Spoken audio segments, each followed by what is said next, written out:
Welcome back to War Thunder and welcome to the tank review on the Centurion Mk, which is a British rank 5 battle rating 7.0 medium/main battle tank. The Centurion Mk is an outstanding tank in many respects, and it deserves a second tank review because certain things have changed, and to a certain degree also my experience and my opinion on this tank. In the first tank review that I made, which no longer is available, I really did not like this tank because of certain issues and unreliability of its ammunition. Partially this has not changed, but certain aspects, new implementations in the game and so on have kind of changed the way you can play this tank and also its effectiveness on the battlefield. In this tank review, I will give you a full rundown on the statistics on this tank, will let you know everything that there is to know about the ammunition, the playstyle, how to make it work, how to take it out effectively on the battlefield, and also a good comparison to its main opponents on the battlefield, together with some ace tanker gameplay in arcade and also in realistic. The Centurion Mk was kind of a huge disappointment after the fantastic performing Centurion Mk, which was a big surprise because nearly all the stats were better for just a slightly higher battle rating, and I really felt guilty in how I treated other enemy teams with the Centurion Mk, even in arcade. The Centurion Mk then just came out of the box with better stats, a better performing gun with the best performing ammunition right from the go, and I just couldn't make it work. Now why was that? Well, first of all, I faced new tanks and also tanks with different armor layout. However, that was not really the point, because even if I faced the same tanks as when I faced them with the Centurion Mk, I just couldn't make them work. And that had to do with the insane unreliability of the APDS round. Now, without further ado, let's just say that has not really changed. However, the second ammunition type, the Hesh type, is amazing. And I first got my grips onto it with the Japanese Type 60 SPRG. That really showed me the power of Hesh because it suddenly worked. And also I trusted it much more than the heat shell on the Type 60 SPRG. However, on the Centurion Mk, you got, unlike for example on other tanks that used a very similar gun, the 105mm Royal Ordnance L7A1 gun, which used the L7A3 gun, such as the Leopard, and also variant of this, the M60s, and also the Japanese STB1 or Type 74, you have the Hesh shell from the very beginning. So you are limited to two ammunition types, but you have them from the first battle onwards. And that is kind of a cultural shock when you come from the rest of the British tech tree. Suddenly you have this tank which makes not just a good battle rating jump from 6.3 from its predecessor, the Centurion Mk, to 7.0, but also how you have to play the tank and also how vulnerable certain enemies are towards the Hesh and the APDS round.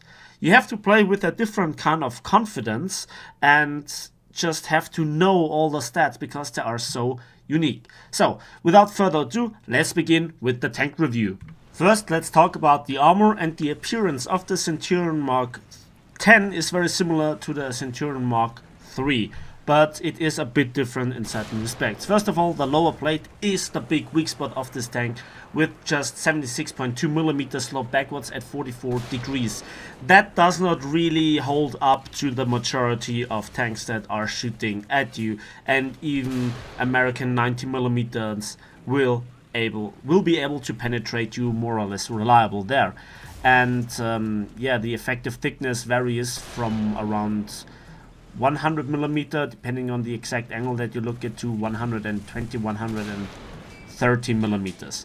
The upper plate at first appearance looks like just 44mm, but it is additional armor on top of another 76.2mm plate. First of all, the effective thickness of this 58% slope, 58 degree slope back armor platings is around about 200 millimeters. And that also has the nice side effect, because it is added armor, that it will completely neglect all the effects of Hesh shells. Although no Hesh shell in the game so far will be able to penetrate here in the first place because of the combined thickness. Here additionally you have some tracks that further enhance the improvement. This upper plate is reliable. Just APDS and heat shells will go through reliable. Many AP and APHE shells will not be able to go through. Even some Yak Tiger rounds will not go through, because they just simply don't go through, especially with slight angling. Although you shouldn't rely on your angling too much, because your side armor is just 50.8 millimeters thick, and it gets with the 30% interaction rules and so on, even if you are at angles such as this and you have the effective thickness, this might seem like you will bounce some shells, but very often they will go through. You just begin to bounce certain shells from like this angle, but very high caliber shells from 105 millimeters onwards will more or less always go through and just detonate exactly on the right position. You have some additional side skirts of 6 millimeters. They are effective against Hesh shells again, but not so much against heat shells. Very vulnerable is this part here, as there is no protection for no tracks or no spaced armor to protect this part. So if you are at a steep angle and you want to overmatch this armor with very high caliber shells, aim here, okay? But you know, you take your chances, especially at very extreme angles. 50 millimeters overall is not extremely bad. There are worse tanks in the games. However, it does not really protect you from AAAs if you're flat sideways on. Then the rear of the hull is 32 millimeters and 19 millimeters, which is not very thick. The top of the tank is 29 and just 8 millimeters thick. So you are very, very vulnerable from the top here on the engine deck. Even some heavy machine gun fire can punch through and set your engine on fire. The front is 29 millimeters, so theoretically this is thin enough so that 120 millimeter HE shells or bigger can detonate on the turret front and splash down, and this also works with Hesh shells. Then let's talk about the turret. Now the turret is not too bad, to be honest. The turret front itself is 152 millimeters, which makes the tank very vulnerable, especially on the cheeks and here below the gun mantle. Then we have an overlap with the gun mantle, so we have here 200 millimeters, and with this we have some overlays at the edges, where we also have a lot of sloping going on, up to 300 millimeters and more of effective thickness. So you will very often bounce a lot of shells when they hit this part here, which also seems to have a partial overlay with the second layer of 50 millimeters. So the turret front is penetratable, flat 200 millimeters. That is practically, if you if you shoot at the front of a Ferdinand, which is also around about this effective thickness, although a little bit more angling is going on. So that means if you aim directly at the gun and you have the perfect kind of elevation for it, and you miss the gun a little bit to the left or to the right, you have the perfect penetration. And that has disastrous consequences, as we'll see in a moment. Furthermore, we have this roof here, which is also 50.8 millimeters thick, but you know, it's a chancy shot, and a lot of Hesh, heat, and APHE shells just will simply bounce if they don't have the right caliber. If you are above the tank, at this part you begin to reliably penetrate, but if the tank usage is fantastic, 10 degrees of gun depression, it becomes more and more untouchable, so to speak. Then we have a prominent cupola with 152 millimeters. It's penetratable, and yeah, it's for a cupola, it's not the smallest but also not the biggest target. Furthermore, the roof of the turret is 29 millimeters thick. The side of the turret is 89 millimeters. Here, everywhere on the back, and yeah, that could be worse as well. So it saves you from most AAAs except those one with HWAP. And then let's have a look at the inside, and we can immediately see we just have 4 crew members. That means one turret penetration with APHE is most likely going to kill you. So we have the driver, the gunner, and the commander on the left hand side. So aim for the left hand side like on the Leopards, and you will take out the gun and maybe even kill the one. If you have a high penetration gun, you can aim at this part here and kill all 3 crew members in one row. Or you go for the right hand side and hit this ammunition rack together with the loader. Furthermore, we see that we have a lot of ammunition scattered all over the tank or within the tank, and we have 70 rounds of ammunition in total. Now, as we'll see in a moment, you can run through your ammunition very fast, so it is your choice how much ammunition you take with you. Overall, I think it's around about 40 shells that you should take with you, and then you remove all the ammunition racks here around the turret area. But as you know, if you don't get hit within the ammunition, you lose crew members, and that's quite drastic. Furthermore, we have this 650 horsepower engine in the back, together with the transmission and the fuel tanks. Now, to be honest, I have never died to a fuel or an engine explosion so far as I can remember. It was mostly either ammunition detonation or crew knockout. Furthermore, about this ammunition rack, while testing a lot of stuff today, I found out that this ammunition rack in particular, together with this one, they disappear at last, at the very end. So if you have absolutely no ammunition remaining, so you always have this ammunition rack here. It just remains up until the very end, and it's a 5x5 plus 3 is 28, and those 10 rounds you are at 38. But then there is 1 shell already being registered in the breach, and 1 shell doesn't appear at all, so you can literally take 40 shells with you. And if then it is kind of you know, a bit buggy and still being shown as having here additional ammunition, just fire your main gun and the shells should disappear. So what I wanted to talk about this ammunition rack. I shot another Centurion 10s for testing purposes a lot of times with Hesh shells, and very often this ammunition rack here did not blow up when getting hit from the front through the lower plate, but it most likely exploded when hitting the turret front here around about this area, and I got a down splash from the high explosive ammunition or the Hesh ammunition. It didn't penetrate the turret, but the splash went downwards and ignited this ammunition rack here. So this, so you cannot really rely on this ammunition rack to explode when getting hit from the front by something like Hesh. Even AP hits do not always ignite this ammunition rack, so a crew knockout is much more reliable.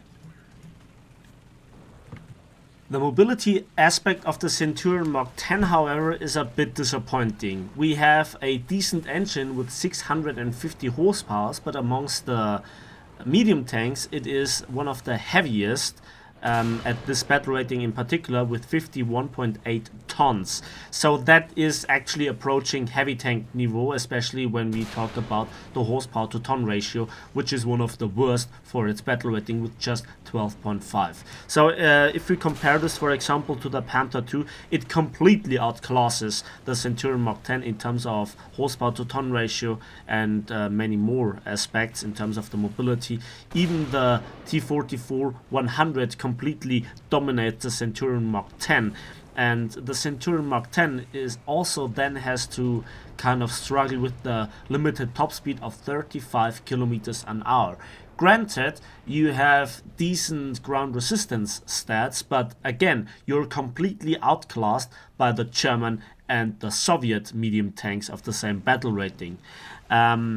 So in this respect, you're simply the worst. What makes this tank decent is the reverse speed, where in this case the color scheme is the other way around. I'm sorry about this. Minus 12 is not bad, but it is also not the best, especially when we compare it to the high tier tanks, the 8.0 tanks. It is not the best. But for its battle rating, it is just outclassed again by the Panther II. But the differences are not that massive. Together with all of the other tanks, with the exception of the T-44-100, it also has neutral steering, which makes maneuvering very, very nice. But it's kind of a sluggish neutral steering, so it takes a while to kick in. But then you have this maneuvering aspect. And especially when you are kind of think about the rest of the British tech tree, especially the lower part, you always had this problem with having not always neutral steering and also having a limited reverse speed, and that always was a very limiting and punishing aspect of the mobility of British tanks. With the Centurion Mk3, as you can see in this comparison, where the stats are very similar, you kind of had the first taste of good maneuvering tanks. Maneuvering, not very mobile tanks. In this respect, the lower tier ones just take the cake. So let's move on to the firepower aspect. In terms of firepower, the Centurion Mk has a very good gun stat-wise, and we have a fantastic performing 105mm L7A1 gun with 70 rounds in total. So that means we have a decent caliber gun. But that is kind of misleading when we talk later on about the ammunition, because normally the caliber is very important when we talk about the caliber of the solid shots or the APHE shells in terms of how the shell interacts with the armor according to the caliber, because there are certain rules, overmatch interaction rules, and they are dictated by the caliber of the gun. With the Centurion Mk, it's kind of a bit different. The same goes for the Centurion Mk3 and the Chieftain that I put here also in the comparison region as the predecessor and the successor of the Centurion Mk. But as you can see, the caliber is one of the highest, and maybe even the highest at this battle rating region, if we exclude the Chieftain with its extraordinary 120mm BLTK-L11 and also the Russian T-44-122 for a medium tank. So 70 rounds in total is a huge amount of ammunition for a medium tank. The reload is the very best for this kind of caliber, and overall one of the best reload rates, especially when we compare it to the other L7 variants. In this respect, you have to look down on the datasheet to the Leopard 1 and the STB-1. The Leopard 1 already being known for a very high rate of fire with 7.1 seconds for an ace crew, gets here absolutely outclassed by the Centurion Mk with 6.7 seconds for an ace crew. That is a 6% shorter reload, and the STB-1 together with the M60A1 and the M60 has kind of a even longer reload for the same caliber shell, also an L7A3 variant with 8.3 seconds. That's then nearly 24% longer reload. So just the Centurion Mk3 has in this comparison a shorter reload by 6%, again for an ace crew, but that is the outstandingly well-performing 20-pounder, which is one of my most beloved guns. But let's talk a little bit about other tanks such as the Panther II and the T-44-100, and immediately we can see that we have a completely different class of reload. Nearly 27% longer for the Panther II and over 56% longer reload for the T-44-100. And even tanks with lower caliber such as the Type 61 have 15% longer reload. So you kind of see where this tank stands. It has an extremely rapid firing gun. But what about the gun handling? Well, the turret rotation speed is on the rather slow side if we compare it to overall the other tanks. But it is with 16.8 degrees per second for my current expert configuration, not outstandingly bad. It completely dominates the Panther 2, but the Panther 2 has kind of different aspects where it shines, especially the mobility. But even the Chieftain has much better turret rotation speed, and all the other high tier tanks perform nearly like light tanks with turret rotation speeds between 22.2 and 22.6 degrees per second. So you kind of can't go into an extreme brawling situation, but you know, you have other very good gun handling aspects. Let's talk about them. 10 degrees of gun depression is joint best with the Centurion Mk, the Chieftain, and also the Type 61. The Leopard and the STB-1 both have -9 degrees, the Panther 2 has 8 degrees, and the T-44-100 is more of a street fighter with just -3 degrees. The gun elevation is also the joint best with 20 degrees. Again, joint best with the Centurion Mk and the Chieftain, and in this case with the Type 61 and the Leopard 1. But then there is a new aspect that I want to just point out in this respect, and that is the elevation speed.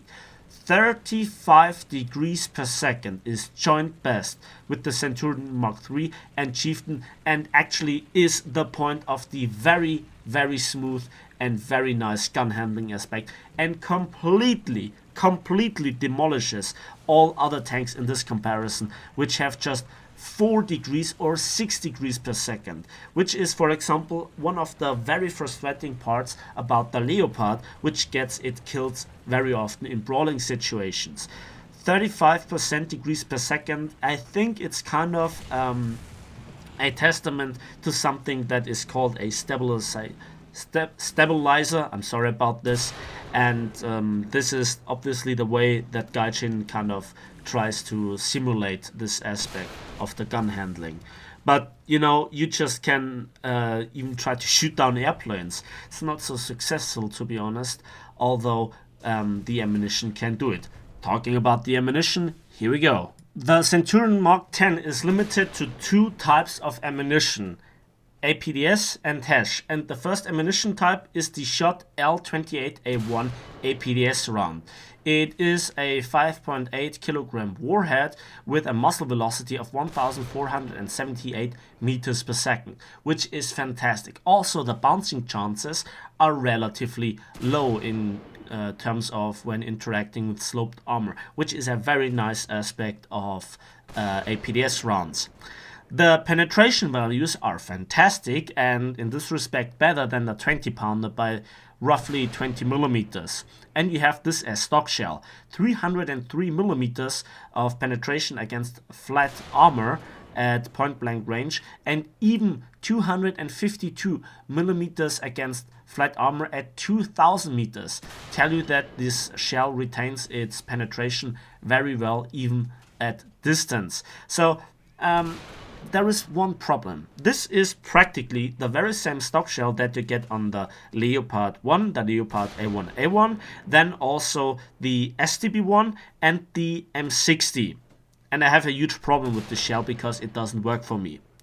It is highly unreliable and was the reason why I gave this tank such a bad grade in the first tank review. It was very, very frustrating to have all these good stats in terms of rate of fire, gun handling, and so on, and then just being not able to kill anything. Now, in this respect, it has not really changed, but I really cut the use of this shell drastically, and it went from being my primary used shell to my second used shell. And in this respect, we then have to talk about the kind of other shell type, the Hesh shell. Now, back to the APDS shell, it has advantages over the APDS, over the Hesh shell, and over certain types of APHE shells even. First of all, it has a very high muzzle velocity. That means it is relatively easy to lead and to aim, especially at greater distances above 1 kilometer if necessary. Furthermore, the reload supports that. So as you can see in the background footage, you can disable the tanks piece by piece, and you have such a high rate of fire that you partially can even put 3 rounds into the tank before they can recover the crew. So you aim for the gunner after the tank has shot, maybe at another target, or he has bounced at you, and then you kill the gunner, and before the gunner gets replaced, you kill the loader, interrupting and resetting the loading process, and then killing the gunner again, and at that point the tank should be dead.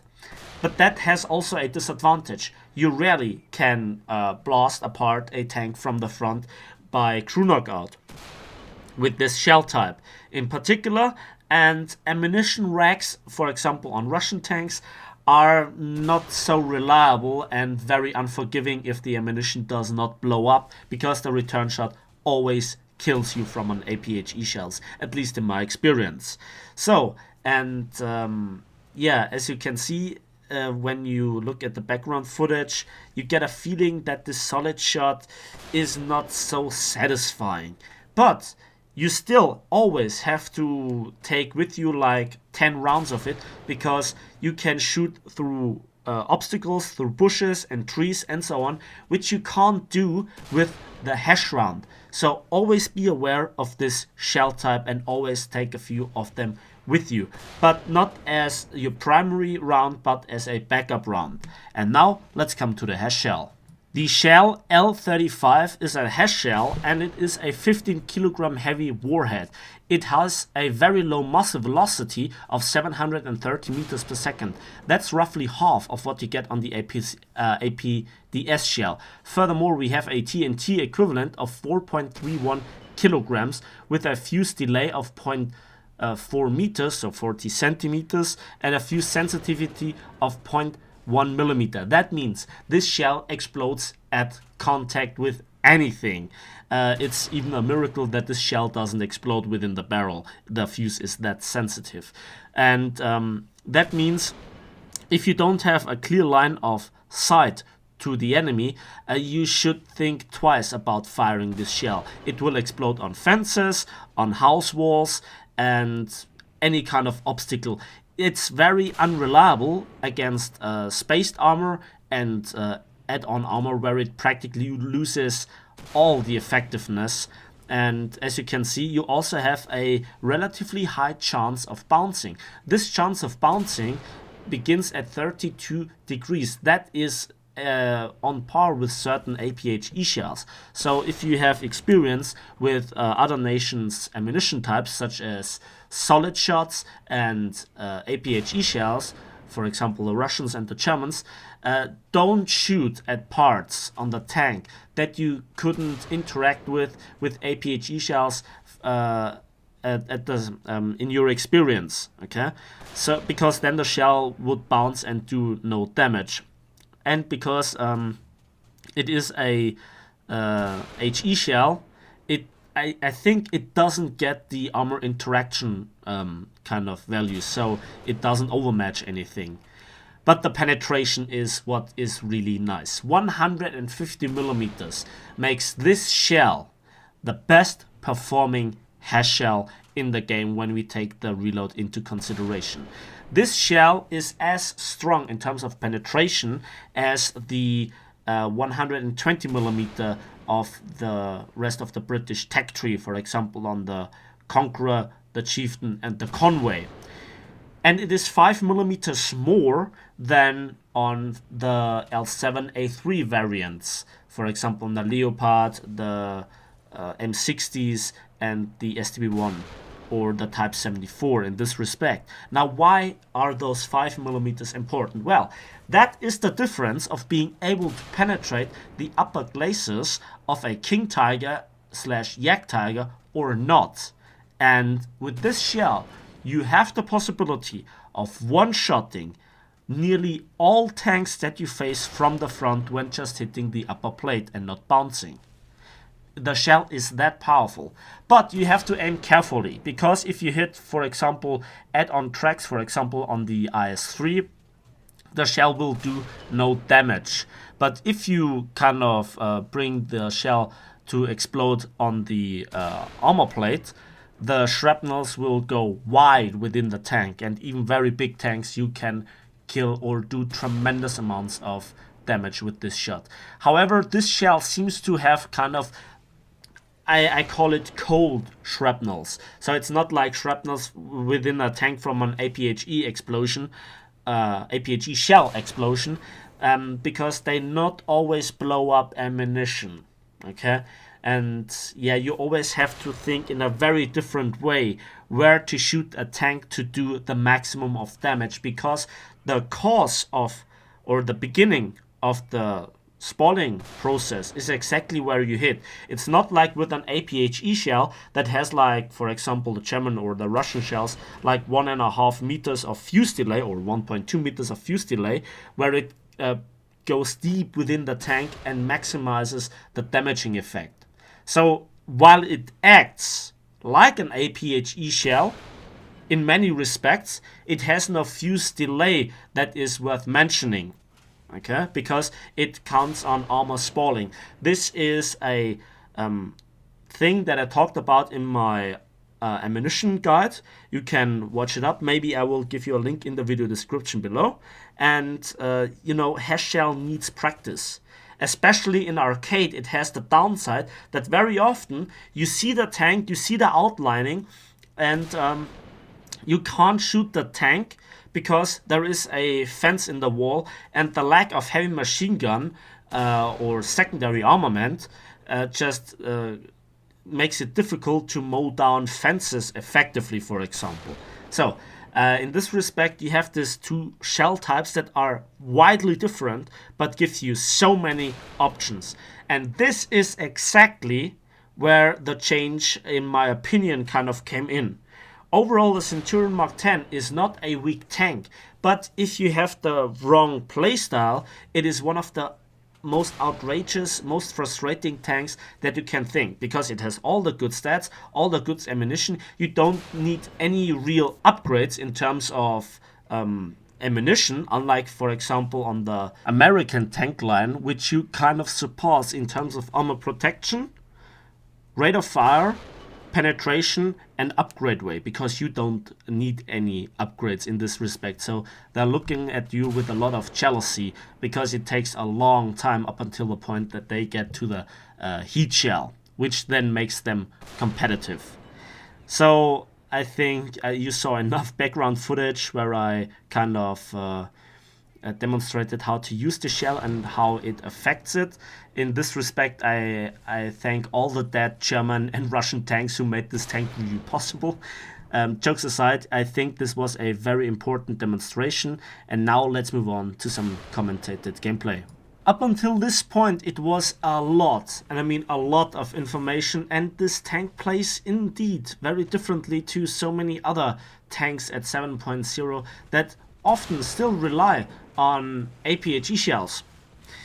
Now here we have a King Tiger. King Tigers are very nice tanks because you can do tremendous amounts of damage, and here you can see I hit the ammunition rack, it got black, but it didn't blow up, but then I killed the rest of the crew with the third hit. Again, you can run through your ammunition like crazy, so it always is a question how much ammunition you take with you.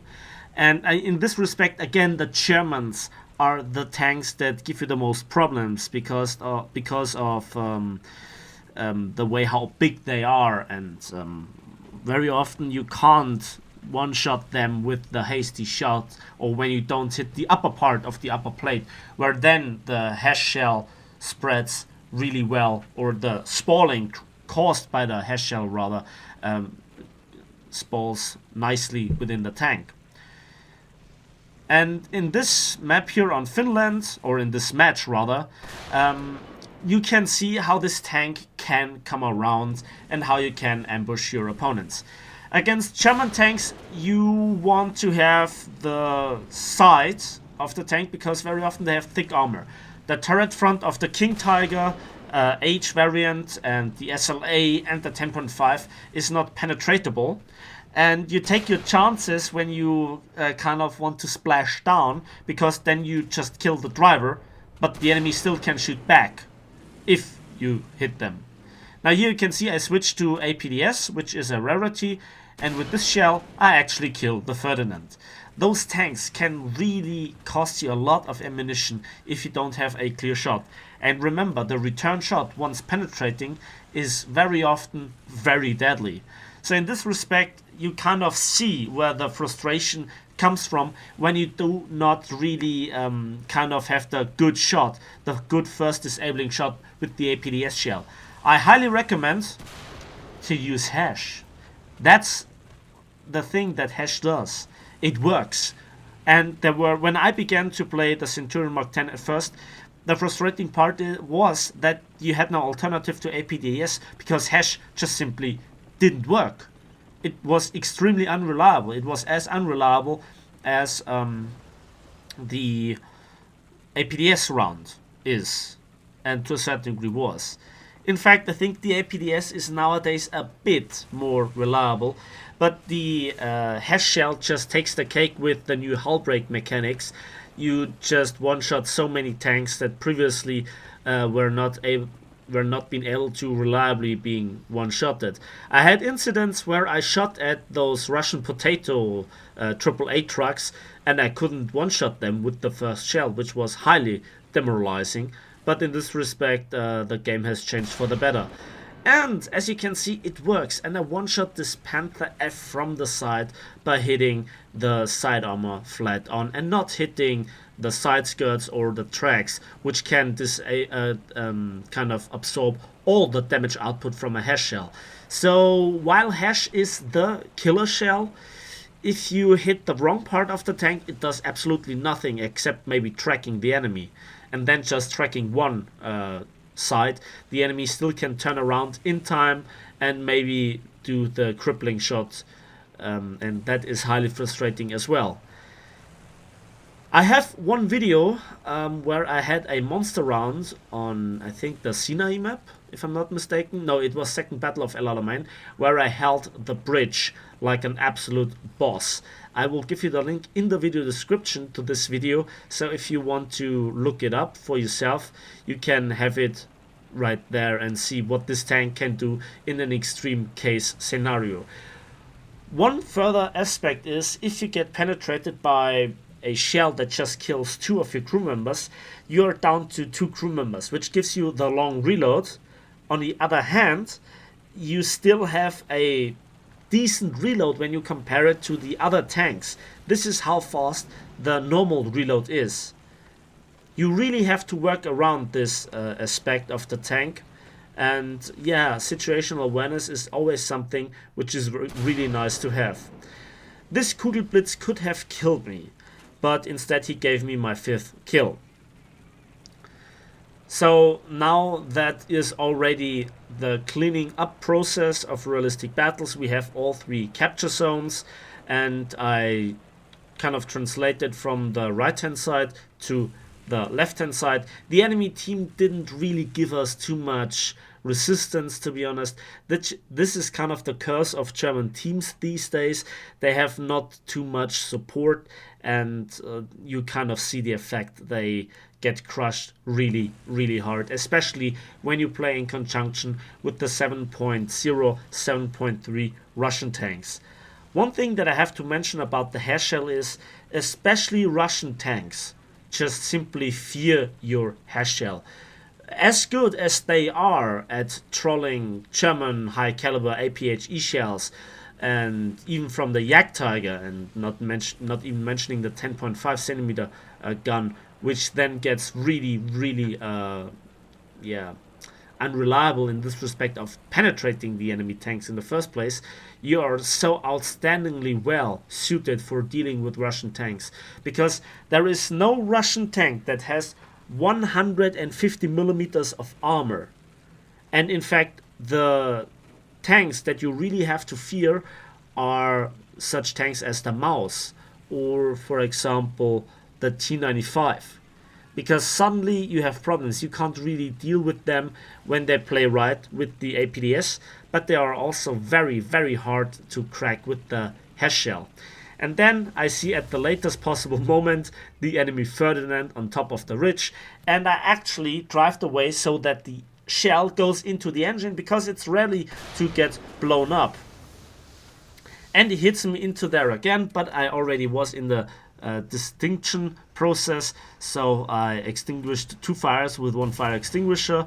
I wait for the reload and I kill his gunner. Now I kind of distinguish the fire immediately, and now I have the advantage of reloading faster than he can get his gunner back, and I aim for the right spot and blow him up with an ammunition explosion. And now I'm in the repairing process, and yeah, it will take some time.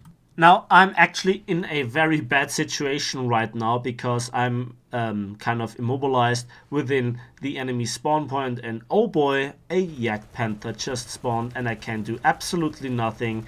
I wiggle the turret in desperation and he actually donks the shot. He could have one-shotted me there with a lower plate penetration. I just took my chance here and wanted to kind of shoot him in the last possible moment for his spawn protection to kind of disappear, but he did the right thing. He stood still and I moved in the exactly right moment to actually kind of throw off his aim, and he disabled my gun breach. I still have all my crew members, and the next shot also kills my gun. And now I try to get my already destroyed gun barrel into his gun barrel to block all further shots and wiggle still my turret. You can see here the fine tuning. This is a tactic you can do in every tank, and he actually kind of screws it up multiple times. Instead of reversing and, you know, using my immobilization with the reload, he kind of just does the mistake and running into me. I reverse in time, he got taken out, and yeah, that's actually the battle. The last scene you saw was kind of a screw up scene. Don't try this at home, kids. It doesn't work out in 95% of the cases, but it doesn't matter. Let's have a look at the post-battle results. Damn, all those discounts lately. So, for my 6 kills and 4 critical hits, I got nearly 40,000 silver lines and 3,310 research points for a victory without any booster being applied and a premium account. So that was a decent result. Again, you see kind of the problem with the high tier income in terms of research points. 1,647 score points securing me 2nd place. So the Centurion Mk, a very interesting tank, which was once my most hated tank because it was very reliable. Now I think it is a brilliant tank, but you have to know a lot of things, how to make it work, how to engage which kind of enemy with which kind of ammunition, how the ammunition differs in terms of its usage and aiming point in comparison to other nations, shell types, how the effect is, where to shoot, where not to shoot, and so on. Go into a custom battle with some of your friends, train it, figure it out yourself. You saw the footage in the background while I talked about the ammunition types. It is so important to know and to figure out how to use it for yourself. And I think that's it for me today. This was again a rather lengthy tank review. I hope you enjoyed it nevertheless. If so, please give it a like, subscribe if you want to see more, and we will see each other on the battlefields of War Thunder.